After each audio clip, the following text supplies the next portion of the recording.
யோபு இப்படித்தான் தேவனோடு ஒரு ஐக்கியத்துல இருந்தான் இல்லையா? அதனாலதான் சாத்தான் அவனை சோதிச்சான். அவன் ஐக்கியத்துல இருக்கும்போது கர்த்தர் அவனை அளவுக்கு அதிகமாய் ஆசீர்வதித்திருந்தார்.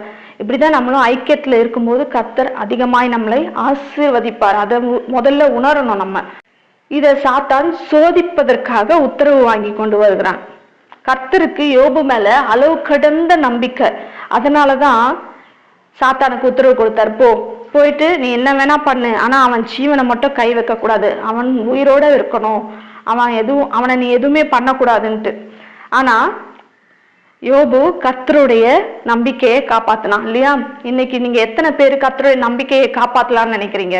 கர்த்தருடைய நம்பிக்கையை காப்பாத்துவீங்களா? எப்படிப்பட்ட சூழ்நிலையில இருந்தாலும் கர்த்தருடைய நம்பிக்கையை காப்பாத்துகிறவர்களா நீங்க இருக்கணும்.